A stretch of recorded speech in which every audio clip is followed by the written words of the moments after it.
연구에서는 한 번 이석증이 걸리면 50%가 재발한다고 해요. 그런데 제가 만난 환자분들은 거의 99% 이상이 재발하시는 분들인 것 같아요. 아무래도 난치성 귀질환을 보는 병원이라 그런지 정말 안 낫는 환자분들이 모이다 보니까 그러지 않을까 생각이 되는데요. 그래서 오늘은 이석증이 재발하는 원인과 어떻게 하면 이석증과 영원히 이별할 수 있는지 그 방법에 대해서 알아보겠습니다.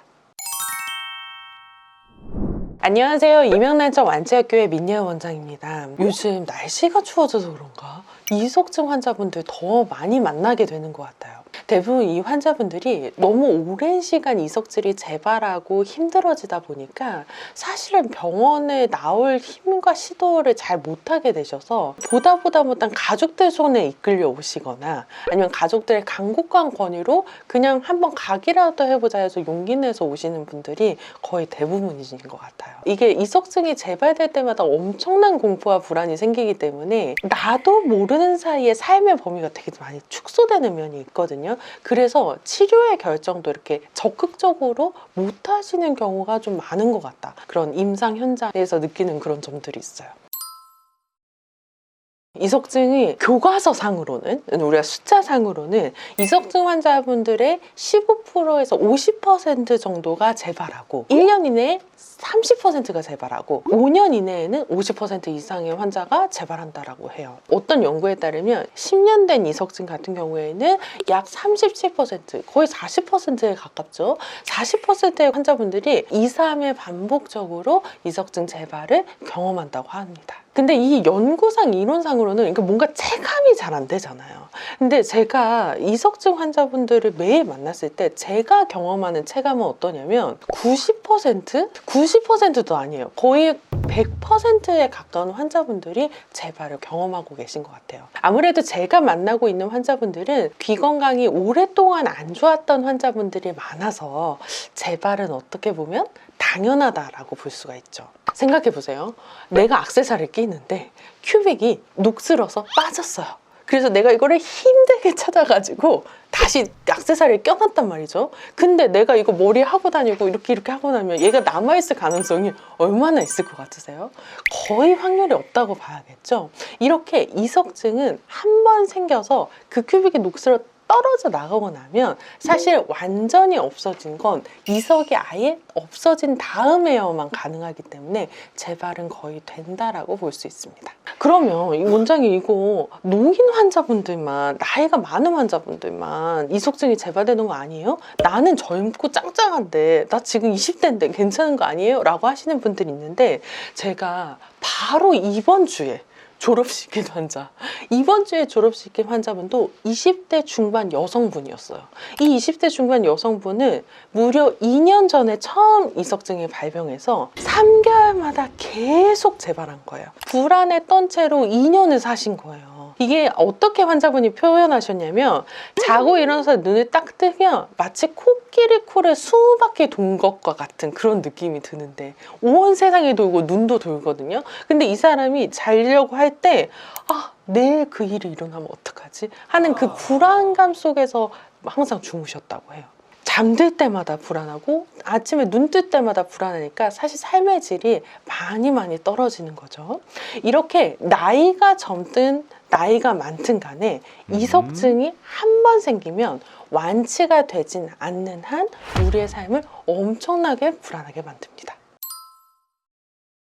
우리가 논문에 나온 이석증 재발 원인을 찾아보면 잘 정리돼서 나와 있어요. 기본적으로 이석이 불완전해서 제거돼서 그렇다, 뇌 기능이 약화돼서 그렇다, 전정기관의 미세 손상이 돼서 그렇다, 골다공증 때문에 그렇다, 당뇨병, 고혈압, 동맥경화 때문에 그렇다, 갱년기 때문에 호르몬 변화가 있어서 그렇다, 갑상선 기능이 떨어지니까 칼슘 대사가 잘 되지 않아서 그렇다, 머리를 너무 반복적으로 움직여서 그렇다거나 아니면 외상 때문에 그렇다거나 너 스트레스 받고 수면 부족해서 그렇다 아니면 너의 가족력이 유전적으로 체질적으로 그렇다 그러면서 모든 요인들을 잘 정리해 놨어요. 근데 이런 모든 요인들을 잘 정리하고 뭐 비율이 몇 %이고 이것이 아니라 이석증이 재발하는 원인, 이거를 그냥 한마디로 정의하면 못생긴 이석이 결합력이 약해져서 그렇습니다. 결국 예쁜 이석을 새로 만들지 않고 출산하지 않고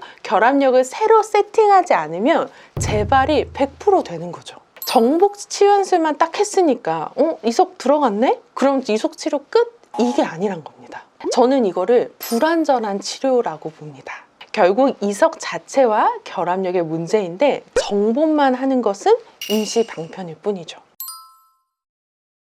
아니요, 이석증 완치할 수 있습니다. 제가 10년 된 이석증, 20년 된 이석증, 30년 된 이석증 완치할 수 있다라고 자신 있게 말씀드릴 수 있는 이유는 이석을 다시 정상적인 상태로 만들고 결합력을 충분히 높이면 다시 떨어지지 않기 때문이에요. 한마디로 예쁜 이석을 출산하는 것에 달려 있습니다. 예쁜 이성을 출산하는 거, 우리가 출산이라는 단어 하면 바로 느껴지실 텐데 출산이라는 것은 엄청 뭐가 중요해요? 영양이 너무너무 중요하죠. 그 이성 그거 칼슘 덩어리니까 그냥 나 칼슘 부족한가 보네, 칼슘만 먹으면 되는 거 아니야? 라고 생각하실 수 있는데 아닙니다.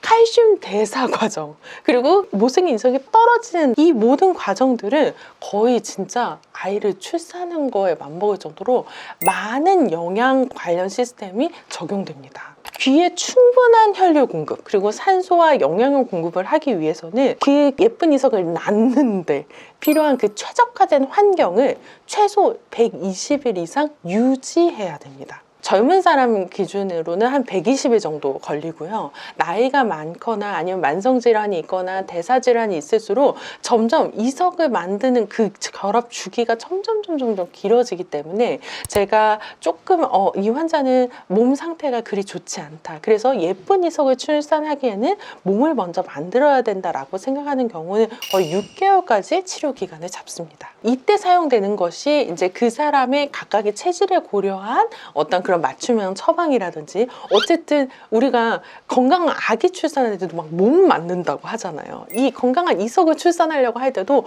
막 몸을 만드는 거죠. 그래서 그때 많이 사용되는 것이 이제 맞춤형 한약이라든지 아니면 또 빠르게 영향을 주고 신경기를 뚫어줄 수 있는 공진단이라든지 이런 것들이 그 사람에게 맞게 너무 허한 경우에는 사용이 되게 되는 거죠. 칼슘만 많이 먹으면 되지 않냐 1차적으로 생각할 수 있는데 그게 아니에요. 영양만 몸에 넣는다, 특정 물질만 넣는다고 되는 것이 아니라 그 도달할 길을 열어주는 것도 상당히 중요합니다. 이석이 존재하는 전정기관은 내이동맥의 영양 공급을 받죠. 그 내이동맥, 귀로 들어가는 그 동맥은 목으로 올라가는 원줄기, 동맥의 영양 공급을 받습니다. 그래서 척추동맥이나 경동맥 등 귀로 들어가는 그 동맥의 분지를 많이 열어주는 거. 이 열어주는 거 뭐가 제일 잘하나요? 침치료, 추나치료, 골다치료, 이런 술기들이 이 귀로 가는 혈액 공급이 잘 될 수 있도록 혈액 순환기를 열어준다라고 볼 수 있어요. 그러면 이런 치료만 받으면 되나요? 라고 하실 것 같은데, 건강하게 예쁜 이석을 출산하기 위해서 생활관리도 신경 써주셔야 되는데요. 3가지를 꼭 지켜주세요.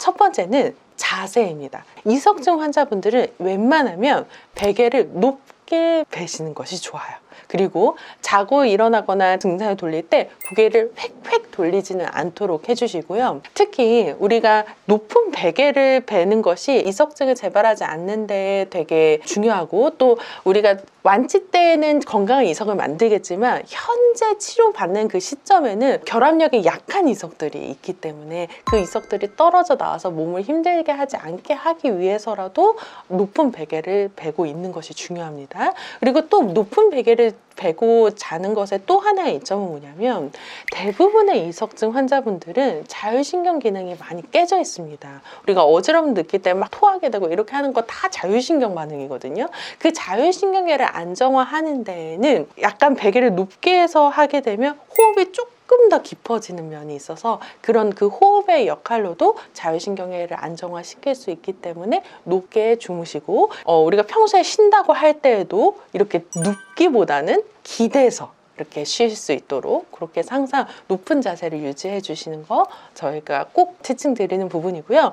두 번째는 가볍고 규칙적인 운동입니다. 제가 요가 되게 좋다라고 환자분들한테 설명드리고, 가볍고 규칙적인 운동을 하는 이유는 산소를 많이 공급하게 하기 위해서예요. 무산소성 운동 이런 것들보다는 가벼운 산책, 요가, 호흡, 명상 뭐 이런 것들로 산소를 귀에 많이 넣을 수 있는 그런 것들로 움직여 주시면 좋겠습니다.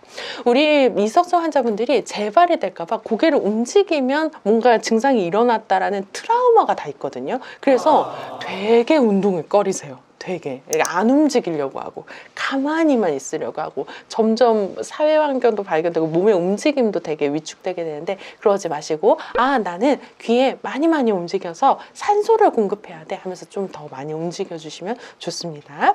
세 번째는 내 혈류 개선을 위한 생활 습관인데요. 이거 카페인, 술, 담배까지 끊는 겁니다. 카페인, 술, 담배는 뇌로 가는 그 동맥을 직접적으로 좁혀줘요. 그렇기 때문에 귀 건강을 위해서라도, 내 몸 건강을 위해서라도 이 세 가지는 끊어주시는 것이 좋습니다. 여기서 두 가지만 조금 더 당부드린다라고 하면, 모든 생합성은 밤에 이루어져요. 제가 항상 강조하죠.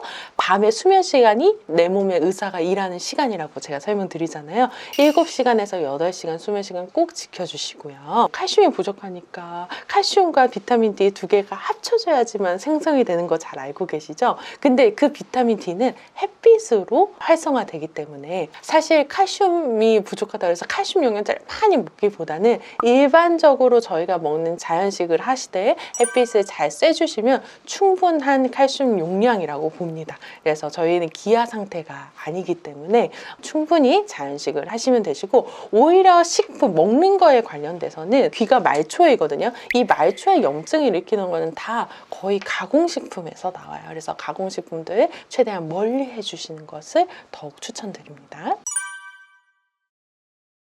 오늘은 이석증이 재발하는 이유와 재발 없이 이제는 이별하는 방법에 대해서 알아봤습니다. 이석증은 재발이 잦은 질환이긴 하지만 제대로 치료하면 나을 수 있습니다. 특히 체질에 맞는 이런 맞춤 치료와 함께 일상생활에서 올바른 습관을 갖는 것 상당히 중요한데요. 치료와 함께 오늘 알려드릴 3가지 습관 잘 실천하시다면 충분히 재발을 막을 수 있습니다. 지금까지 이명난청 완치학교의 민예은 원장이었습니다. 감사합니다.